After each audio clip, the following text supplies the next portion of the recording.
सुनाऊंगा मैं दास्तां। भाई समस्या तो बहुत ही गंभीर है। लो आए ज्ञानचंद जी। के गए तो ठीक है, पेन को तोड़ दो, आधा आधा कर लो। 17 पेन आपके, एक मेरा। 18 पेन का आधा हिस्सा कितना हुआ? 9। ये लीजिए।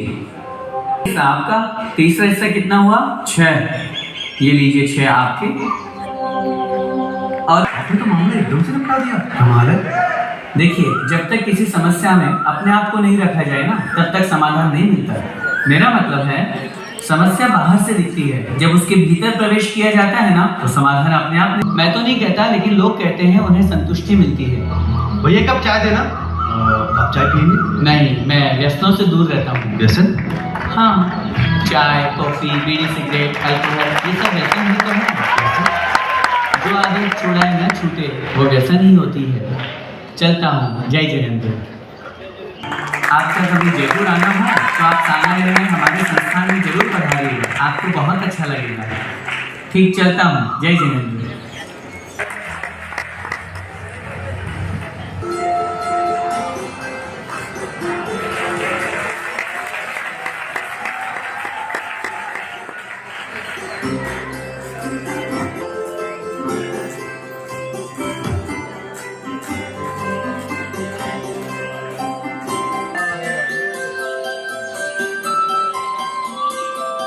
मैडम आप कार से आई और मैं बस से, और बस वाले हमेशा कार वालों से लेट ही होते हैं। यहाँ क्यों लाए हो मुझे? किसी रेस्टोरेंट में ले जाते, कोई और जगह नहीं मिली तुम्हें? यहाँ तो कमल ही कमल है। कहाँ? अरे बुद्धू, वहाँ क्यों देख रही हो, वहाँ देखो।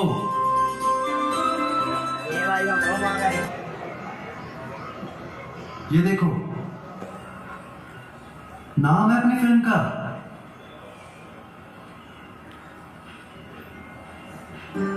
श्रवण संस्कृति को बचाए रखने और बनाए रखने की कवायद। जोश है, जज्बा है, जुनून है और जरूरत भी है।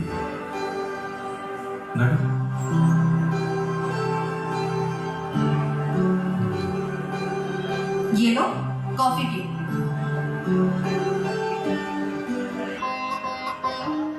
समय के द्वारा दी हुई एक शिक्षा, एक ऐसा संस्थान भी, एक ऐसी संस्था भी आपके भारत में, जयपुर में है, जो श्रमण संस्कृति विरोधी है, जो मुनियों के प्रति द्वेष भाव रखती है, वर्तमान में मुनियों के प्रति घृणा भाव रखती है। यहाँ तक कि वह यदि उनके स्थान पर किसी मुनियाज का फोटो आ जाए तो वह इसको फाड़ करके पैरों से कुचला देते हैं, जैसे शुभम चक्रवर्ती से देव ने नमोकार मंत्र कुचलाया था। एक किताब के अंदर मुनिराज की फोटो थी, वह उस स्मारक में पढ़ाई जा रही थी। पढ़ाने के बाद उन्होंने उसके साथ दुर्व्यवहार किया, फोटो को फाड़ दिया गया। फाड़ने के बाद उसके साथ अनादर व्यवहार किया। वो बच्चा मेरे पास आया, वो किताबें मेरे पास लेके आया। जब मैंने यह सब देखा पढ़ा तो मेरा हृदय दहल गया कि इतना दुर्व्यवहार। अरे वे जो मुनि विरोधी होते हैं, वे कम से कम मुनिराज के साथ भी दुर्व्यवहार करते हैं, उन्होंने तो फोटो के साथ भी दुर्व्यवहार कर दिया। मन मस्तिष्क में जा रहे थे सारिका, तो बताओ फिर समाज को सच्चा धर्म कैसे दिखाई देता? लोग मुनिश्री के अपमान को और एकांतवाद को धर्म समझने लग गए थे। तो ये थी जरूरत। मतलब तुम समझ गए? जी हाँ। क्या समझी, जरा बताना। युगों युगों तक मुनि धर्म की पालना हो, श्रमण संस्कृति की रक्षा और प्रसार हो, और ये शिक्षा निरंतर सबको मिलती रहे, यही इस संस्थान की इमारत का उद्देश्य है। अरे वाह, तुम तो सच में समझ गए यार। इतनी भी फूल नहीं हूं ना मैं।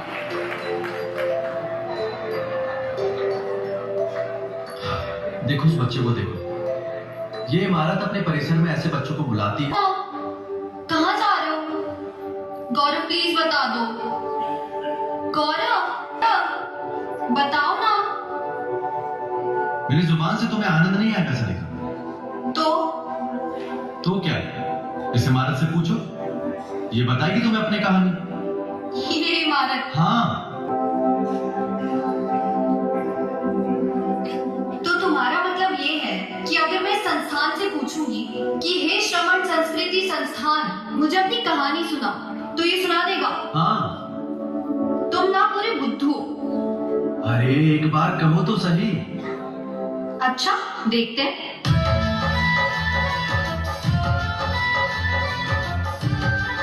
हे श्रमण संस्कृति संस्थान, मुझे अपनी कहानी सुनाओ। हे श्रमण संस्कृति संस्थान। अवश्य, मैं सुनाऊंगा तुम्हें अपनी कहानी।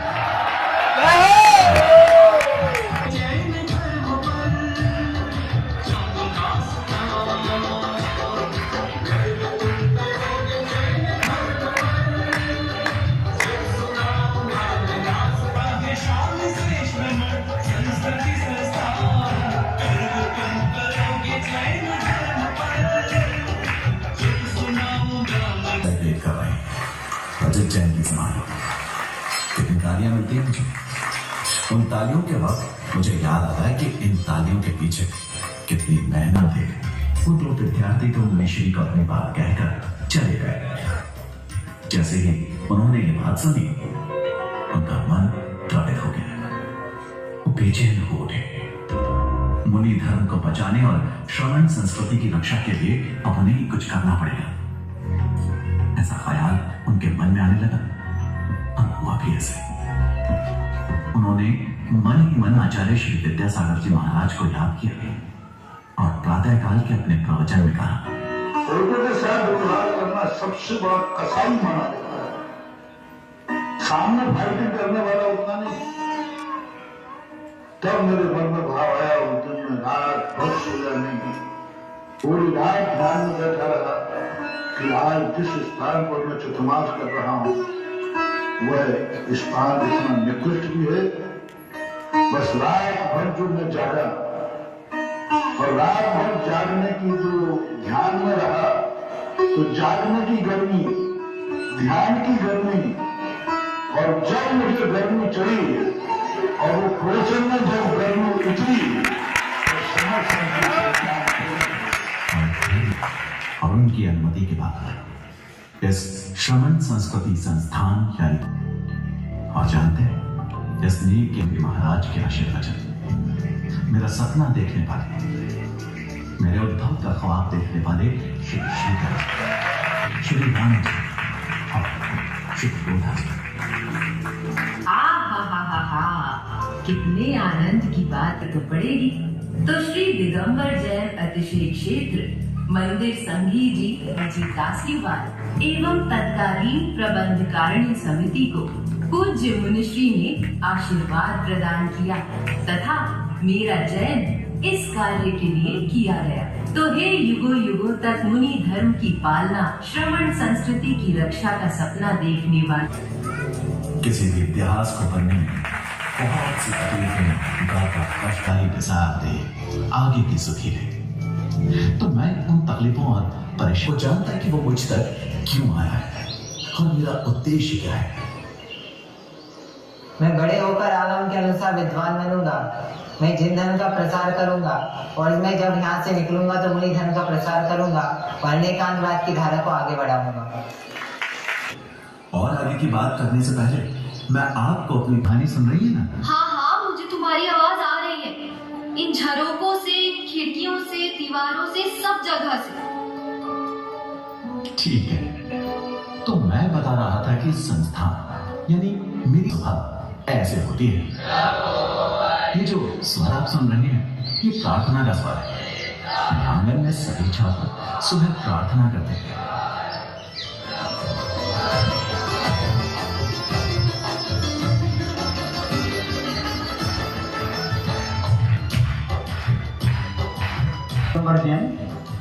श्रवण संस्कृति संस्थान के छात्रों को संस्कार करने के लिए हमने यहाँ की दैनिक चर्या निर्धारित की है। संस्थान के छात्र प्रातः 5 बजे प्रेयर के लिए तैयार हो जाते हैं।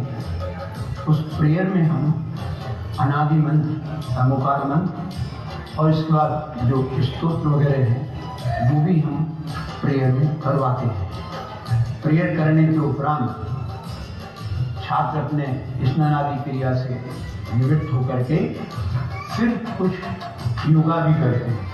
आज का जैसा समय है और योगा का प्रशिक्षण भी देते हैं जिससे छात्र अच्छी तरह से तैयार हो जाते हैं। फिर इसके पश्चात छात्र अभिषेक करते हैं। अक्षी धारा जैसा पूज्य मुनि कुंवर सुधा सागर जी ने बताया है तदनुसार शांति धारा होती है। फिर इसके बाद जो है शांति धारा के बाद पूजन होती है। पूजन के पश्चात जो है पूरी तरह से व्यवस्थित रूप से छात्र सब क्रम से अपने कार्य को करते हैं। वस्तुतः ये जो पूरे दिन भर की दैनिक चर्या का अंग है और छात्र जब पूजन कर लेते हैं तब इसके पश्चात उन छात्रों को हम जो छात्रावास में शुद्ध अल्पाहार बनता है उसको हम कि इसके बाद की दिनचर्या में अल्पाहार का समय आता है तो ये अल्पाहार करने की जगह बैठेंगे और फिर मंत्रोच्चार के बाद अपना अपना अल्पाहार करेंगे। ये यहाँ खाना बनता है, ये यहाँ सामने का ख्याल रखा जाता है, यहाँ भोजन मर्यादित होता है, इसीलिए कुछ भी बाहर से नहीं आता, सब कुछ है शुद्ध ताजा। बोल लीजिए बच्चे भी आ गए।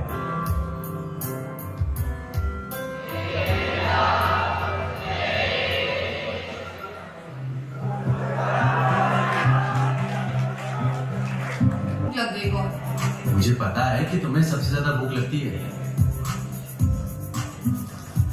लो खाओ। इससे क्या होगा? अरे ये तो खाओ पहले, जब बच्चे भोजन करेंगे तो तुम भी खा लेना। अभी तो अल्पाहार हुआ है, अब भोजन कैसे होगा? अरे बुद्धू, अल्पाहार और भोजन के बीच प्रातःकालीन कक्षाएं भी तो होती है, क्यों संस्थान? जी हाँ, अल्पाहार के बाद बच्चों की प्रातःकालीन 2 कक्षाएं लगती हैं। आप क्लास में चल रहे हैं।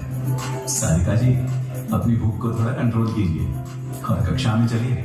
देखिए तो मेरे परिसर में पढ़ने वाले बच्चे किस तरह से। बड़ा मुश्किल है। कौन सा? कक्षा में जाने का? तुम्हारी भूख को कंट्रोल करने का। आइए आइए, बच्चे क्लास में जाने लगे। देखिए सर्वेभ्यो जय जिनेन्द्रः। भात्रंसः इत्यत्र विद्यमानं किं भविष्यति? भात्री अंसाः। कर्मरूपी पर्वत को कैसे देखते हैं? कर्मरूपी पर्वतों को भेदने से तात्पर्य है ये जो कर्म है ये पर्वतों की तरह मजबूत और विशाल हैं। कर्मरूपी पर्वतों को भेदने से तात्पर्य वो अपनी साधना के माध्यम से, ध्यान के माध्यम से आत्मा के परिणामों की विशुद्धि बनाते हैं। अधोलोक का वर्णन हमने पढ़ लिया, अब आगे मध्य लोक का वर्णन प्रारंभ हो रहा है। गुणवत्तापूर्ण अध्ययन के लिए जैन शास्त्रों में क्या क्या आ गया है, इस सब का हम प्रोजेक्टर के माध्यम से बच्चों को बताते हैं ताकि उनके जो बेसिक मूल्य हैं, संस्कार हैं वो दृढ़ हो। इसके साथ में हम बच्चों को देखते हैं और समय समय पर विभिन्न विषयों के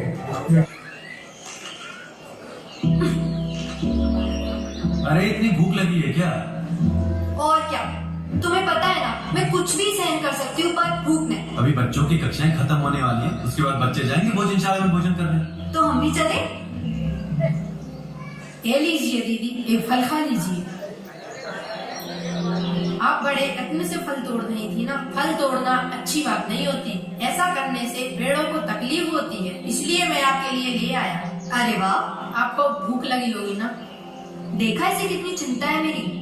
दूसरों की भूख मिटाना अच्छा काम होता है ना दीदी। वैसे तुम यहाँ क्या कर रहे हो? क्लास क्यों नहीं गई? वो मेरा नया एडमिशन हुआ है, वैसे तो मैं क्लास ही में था, अब भोजनशाला जाऊंगा। जय जिनेंद्र। जय जय जिनेंद्र। अरे वाह, ये तो यहाँ प्रवेश करते ही संस्कारवान बन गया।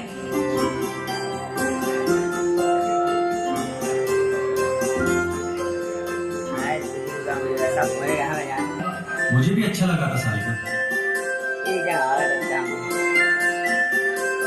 अरे मुझे नहीं, वहाँ नीचे देखो। अरे ये क्या? ये बच्चे कहाँ जा रहे हैं? ये पढ़ने जा रहे हैं। पर निरंतर निर्माण होता है, इन्हें प्रार्थना, अभिषेक, योगा, व्यायाम, पूजन का प्रशिक्षण मिलता है। परंतु महाविद्यालय की पढ़ाई करने के लिए ये सब महाविद्यालय जाते हैं। महाविद्यालय यही पास में ही है, देखेंगे आप? जी चलिए।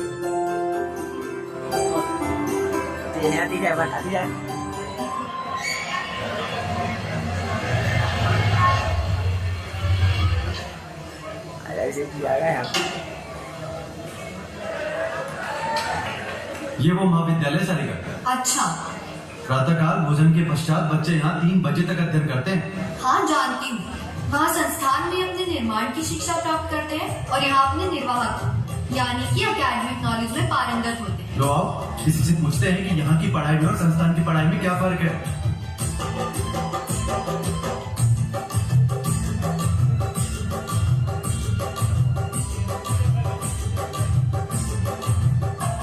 श्रमण संस्कृति संस्थान एवं संस्कार की डिग्री प्राप्त करते हैं।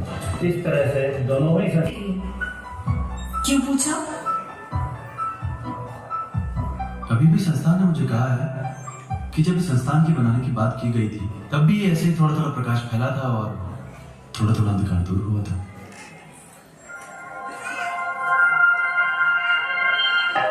नमस्ते गुरुदेव, आपके आशीर्वाद से धन की व्यवस्था तो हो रही है। अब आजीवन जैसा आप निर्देशित करेंगे वैसा ही निःशुल्क कार्य करते रहेंगे। नमस्ते गुरु। आचार्य श्री ने आज्ञा दे दी और कहा है कि इस उम्र में इससे बेहतर काम और क्या होगा। सुबह से शाम तक मैं बच्चों को धर्म पढ़ाऊंगा और बाकी का दिन मेरा शुभ उपयोग में व्यतीत होगा। तो महाराज जी, मैं जयपुर आने के लिए तैयार हूँ। निर्माण कार्य को गति देने के लिए बढ़ता गया अति महत्वपूर्ण फैसले लेने के लिए संस्थान। लो प्रकाश फैल गया। वो प्रकाश इतना फैल गया सारिका कि आज से 25 वर्ष हो गए।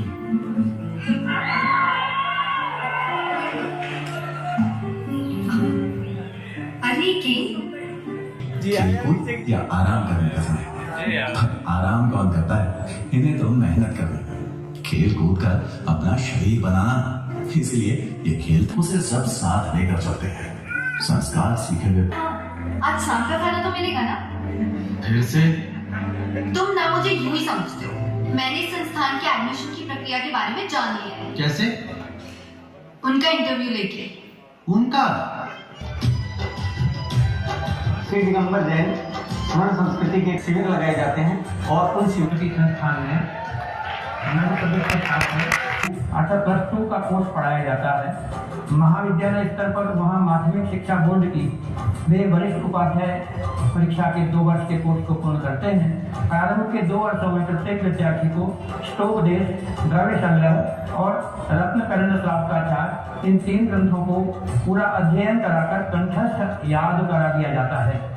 2 वर्ष के अध्ययन के उपरांत विद्यार्थी कॉलेज शिक्षा में प्रविष्ट होता है, जहाँ पर वह जगत गुरु रामानंदाचार्य संस्कृत यूनिवर्सिटी के द्वारा संबद्ध दिगंबर जैन आचार्य संस्कृत महाविद्यालय की शास्त्री प्रथम वर्ष में विद्यार्थी प्रवेश लेता है।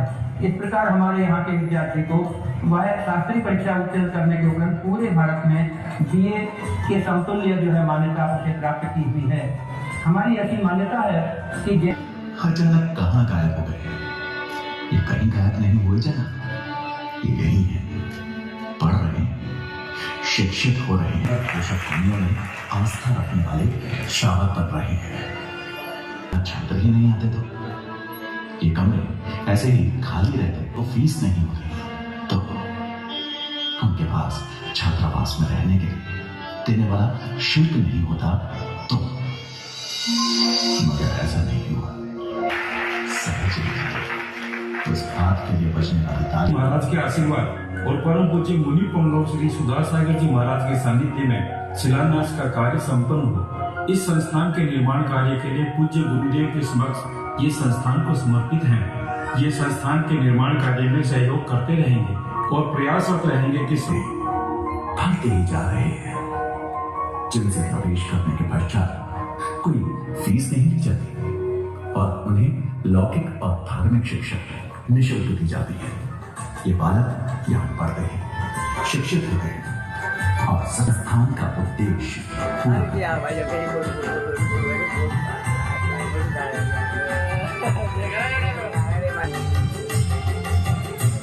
आज से 25 वर्ष पूर्व परम पूज्य आचार्य श्री 108 विद्यासागर महाराज के आशीर्वाद एवं पूज्य निरापक श्रमण मुनि पुंगव 108 श्री सुधा सागर महाराज की प्रेरणा से इस ज्ञान के दीपक का उद्भव हुआ, जो संपूर्ण जैन समाज की एक अमूल्य धरोहर है।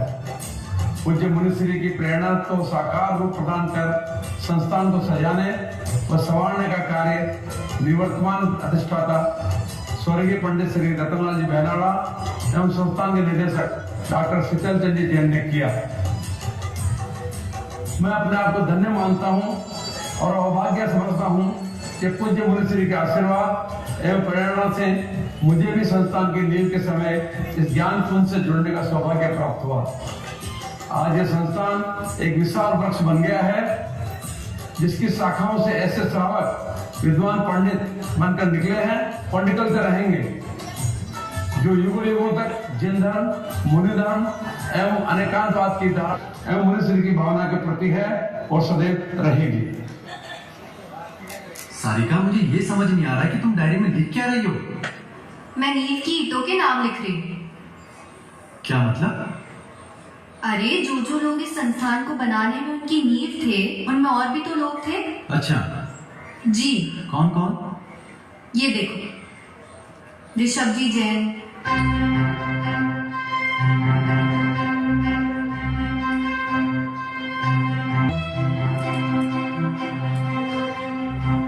कमाल है ना, इन सब लोगों के जुनून जज्बे और प्रयास से इतना बड़ा संस्थान खड़ा हो गया। अरे जनाब, उस वक्त और भी लोग थे।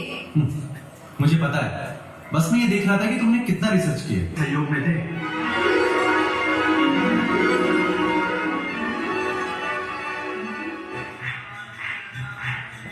ऐसे कहते हैं कि छात्रों की दिनचर्या का ये भी एक पार्ट है कि यहाँ डेली सायकालीन आरती होती है। पर ये तो शाम के भोजन का टाइम था ना। वो हो गया, तुम काम में व्यस्त थी, उसी वक्त हो गया कि यहाँ रात्रि भोज नहीं होता। संस्थान क्या हम भी आरती में चल सकते हैं? हाँ, क्यों नहीं, तुम्हें लेने ही तो आया हूँ मैं। चलो जी, आ गया अभिषेक जी, देखो फ्रंट में।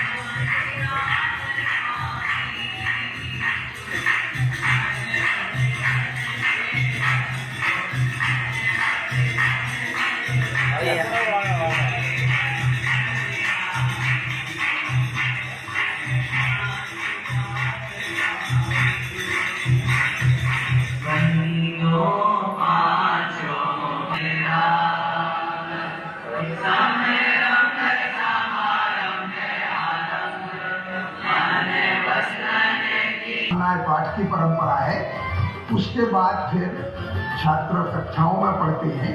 संस्कृत भाषा के अध्ययन के साथ साथ उनमें प्रारंभ ढाला का और उसके बाद रत्नगण श्राव का सिद्धि और न्याय के ग्रंथों में मुख्य रूप से परीक्षामुख और प्रमेय रत्नमाला का अध्ययन कराते हैं तथा जिज्ञासा समाधान के अंतर्गत जो जिज्ञासाएं पूर्व में आई हैं और उनके जो समाधान यहाँ से किए गए उन विद्यार्थियों को उन जिज्ञासा समाधान का भी अभ्यास कराया जाता है, यहाँ पर की गई है और इस प्रकार ये निरंतर चलता रहता है। अब मैं चलता हूँ। जय जय जय जय। तो जान लिया कि मेरे संस्थान के छात्रावास में बच्चों का एक दिन कैसा गुजरता है। इसके अलावा भी मैं कई काम करता हूँ, पर वो चर्चा कल सुना। अभी मुझे तो जागना ही है, तभी तो यहाँ से निरंतर संस्कारवान श्रावक निकलेंगे। मैं सो जाऊंगा तो कैसे काम चलेगा। आप लोग सो जाइए। जय जय जय जय। शुभ रात्रि।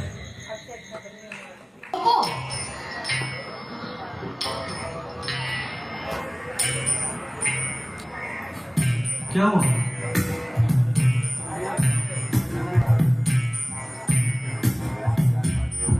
हुआ क्या? तो हमने उससे जाना ही नहीं कि वो क्या क्या एक्टिविटीज करता है। मैडम, आप सो रही थी और रात में संस्थान ने मुझे सब कुछ बता दिया था। अच्छा, आओ बैठो, बताता हूँ।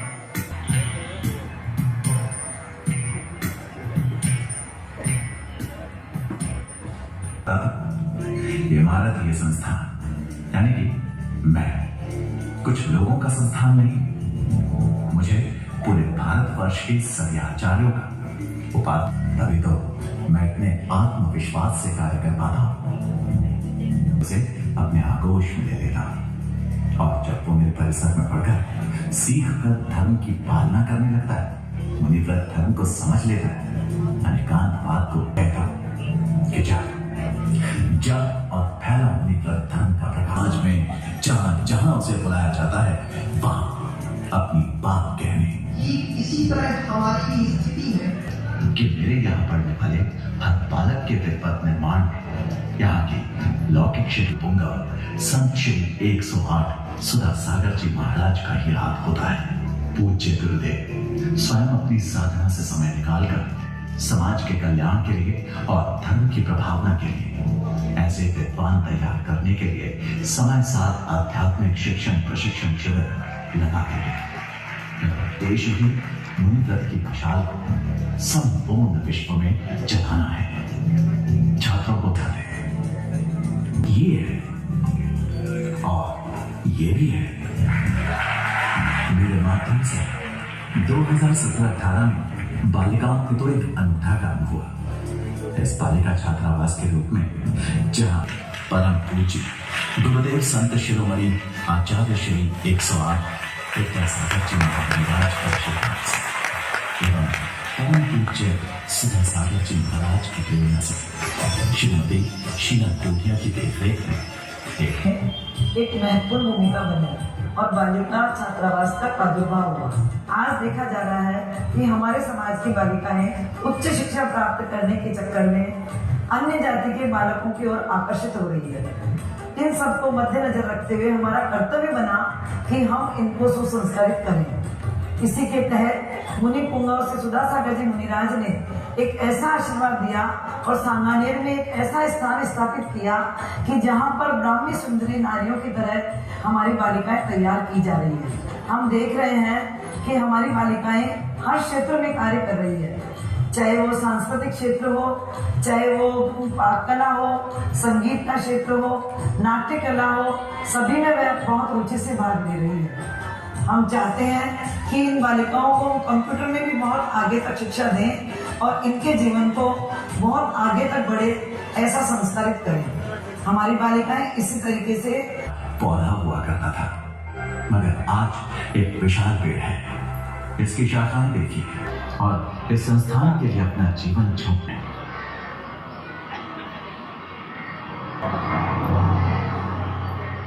तुम इतना कैसे बदल गई एक दिन? सब संगत का असर है। एक दिन में संस्थान में रहकर ऐसी हो गई। एक दिन में इतना अंतर कि फास्ट फूड नहीं खाया, कोल्ड ड्रिंक नहीं पी, यहाँ तक कि चाय कॉफी भी नहीं पी। मुझे उस वक्ता की बातों ने बहुत इम्प्रेस किया। विद्वान समाज का दर्पण होता है। उसमें दिखने वाले पदार्थ भी धुंधले नजर आएंगे। इसी तरह हम विद्वानों का आचरण यदि खराब होगा तो समाज में प्रभावना नहीं बल्कि अप्रभावना होगी। इसलिए हम विद्वानों को कम से कम इन 6 नियमों का अवश्य पालन करना चाहिए। वे 6 नियम हैं। सबसे पहले रात्रि भोजन का त्याग, तीसरा बिना छने पानी का त्याग, चौथा जादी जमीकंद का त्याग और छठवा है बाजार अथवा होटल से भावना ना हो पर अप्रभावना नहीं होनी चाहिए। से रह रहे हैं उनमें कितना बदलाव आया होगा ना। तभी तो इस संस्थान ने 25 वर्षों में इतनी सारी उपलब्धियां हासिल की है। तुम सुनोगे ना तो शाम हो जाएगी। अच्छा चलो बैठो। अध्ययन करके लगभग 750 विद्वान छात्र ये इंतजार करते हैं कि कब प्रवेश वाला शिविर हो और हम संस्थान की प्रवेश प्रक्रिया में शामिल हो। यहाँ अध्ययन प्राप्त कोई भी युवा, इसीलिए श्री दिगंबर जैन श्रमण संस्कृति संस्थान सांगानेर के अंतर्गत अखिल भारत वर्षीय दिगंबर जैन परीक्षा बोर्ड संचालित आयोजन किया जाता है। और खुशी की बात है कि मेरे यानी संस्थान के इस रजत जयंती वर्ष में मनाए जा रहे समारोह इन शिविर ऑनलाइन कक्षाएं भी संचालित की। छात्रावास में लगभग 230 से 250 छात्र रह रहे हैं। छात्रावास में अध्यापकों के रहने के लिए उत्तर प्रदेश, मध्य प्रदेश, हरियाणा जैसे लगभग 400 स्थानों पर संस्थान से विद्वान भेजे जा रहे हैं और इसका प्रसार विदेशों तक हो गया है। मुझे याद आ रहा है कि एक बार ही नहीं कई बार अपनी वाणी से मुनि महाराज ने कहा है, आज मैं ये कहना चाहता हूँ, भारतवर्ष में जितने भी तीर्थ क्षेत्र मेरे आशीर्वाद से बने उनको एक तरफ रख दीजिए। सबसे बड़ा तीर्थ क्षेत्र है समर शक्ति संस्थान। सारे तीर्थ हैं, बनते रहे, लेकिन संस्थान कहाँ जा पाएंगे? और कुछ स्थान ऐसे हैं जहाँ साधु पहुंच भी नहीं पाता। वहां जाकर के समर संस्थान के बच्चे, आज लगभग 1000 से ऊपर बच्चे सारे भारत में जहां भी हैं, वहां अपनी समर संस्कृति का संघनाद कर रहा है, अपनी पहचान बना रहा है। एक छोटे से गांव में है तो भी वहां उसने अपनी पहचान बना दी। संस्थान में पढ़ने वाले व्यक्तियों के सहयोग से वो संस्कारित किया गया। हमारे गुरुवर चाहते हैं कि पूरे भारतवर्ष के दिगंबर जैन मंदिरों में पाठशालाएं चलाई जाए तथा जितने भी साधर्मी भाई बहन हैं वो हमारे संस्थान के, जिनसे उनका बौद्धिक विकास हो। यह संस्थान विश्व के सभी दिगंबर जैन साधर्मी भाई बहनों का है। आचार्य श्री के आशीर्वाद से तथा मुनि पुंगव सुधासागर जी की प्रेरणा से 25 साल पहले उदित हुआ यह समण संस्कृति वो युगों तक समण संस्कृति की रक्षा हेतु तथा एक संस्थान एक दिन भारत के हर जैनी के घर में एक पंडित बनेगा। गाँव में नहीं कहा, जिले में नहीं कहा, प्राइवेट में नहीं कहा। यदि आप आगे आते गए तो एक दिन पूरे गांव में नहीं, हर घर में एक पंडित होगा। और यदि बालिका विद्यालय तुमने चला दिया तो हर घर में एक बहू पंडितानी होगी। वही बच्चे सुधरती है, 3 कुड़ियां सुधरती है, वो खुद सुधरेगी, उसका बेटा भी सुधरेगा, उसकी बेटी भी सुधरेगी, और 3 पीढ़ी तक वो संस्कार बना रहता है। ये लोग 100 बड़ी मेहनत कर रहे हैं, बिल्डिंग बना रहे हैं, सब कर रहे हैं, लेकिन अभी उतना कनेक्शन वरदान नहीं मिला है, कनेक्शन दान नहीं मिला है। मेरा एक सोच है, आज मुझसे आशीर्वाद चाहते हो तो सारे भारत के लिए एक सोच है कि बस समण संतान के दरवाजे आया हुआ कोई बालक और बालिका वापस नहीं लौटना चाहिए।